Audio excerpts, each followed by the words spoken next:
EPC revenues for your company, in fact, they have managed to grow 56%. If you could just tell us which are the projects that have contributed to this growth and how much was part of the internal projects?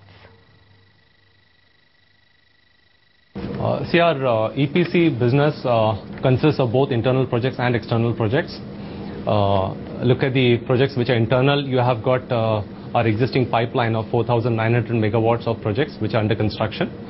These primarily includes three large projects: Lanco Amarkantak, Lanco Baband, and Lanco Vidarbha.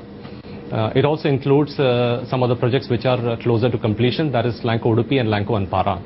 So primarily the revenue has come from these projects which are which you can say is Lanco Amarkantak, Lanco Udupi and Lanco Baband. These 3-4 projects would have contributed sizable amount of turnover for the EPC business.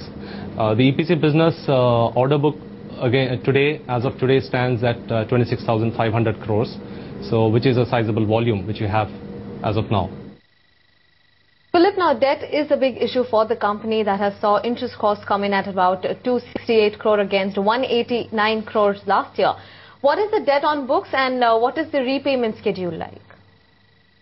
If you look at our total debt we have for the group as a whole, typically 50% of it would be towards our assets which are under construction, and the balance 50 is for the assets which are under operation.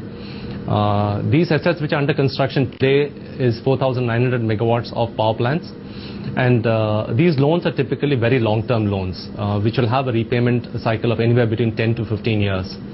And the other important part in this is that these loans don't come up for repayment till they are commissioned, which would mean that is after completing its 4.5 years of gestation period. So these are essentially long-term loans, and there is no servicing requirement for this as of now. Whatever is the interest payment for these projects which are under construction are essentially part of the IDC and are capitalized as part of project cost. So the debt levels what we have in a company are very much natural and normal.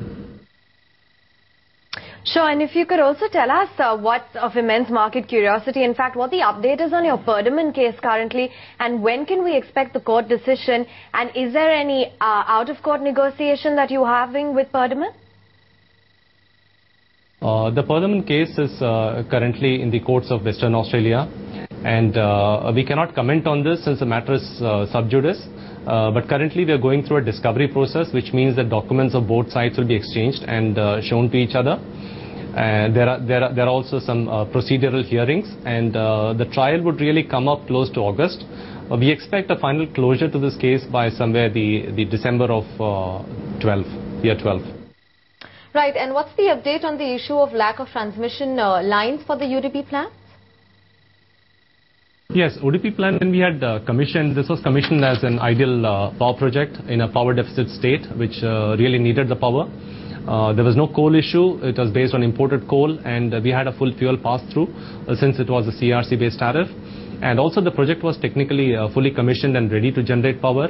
We had the small problem of transmission line issue, but the good news is that this issue has been sorted out now. The MOU of clearance for this line has been granted in the month of January. The construction thereafter would take around 4.5 months time, so which means that over the next 2 quarters this transmission line would be fully on, and unit 2 of Lanco Udupi would be generating power. That's an addition of 600 megawatts into the grid from our side.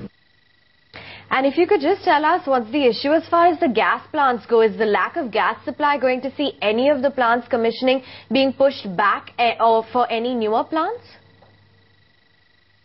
Lanco Kondapalli, we have got 3 units at Lanco Kondapalli. The first unit is based on dual fuel, which is both on gas as well as on naphtha. And it has got a long-term PPA with the state government, which means that irrespective of how much the gas is, they also have the option to take naphtha. And essentially you recover your full fixed charge through the PPA itself. As regards Kondapalli Unit 2, there has been a reduction in gas supply, but that is essentially because of production from the KG basin.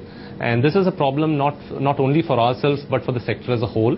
And we understand that close to 7,000 megawatts of capacity are in a similar fate.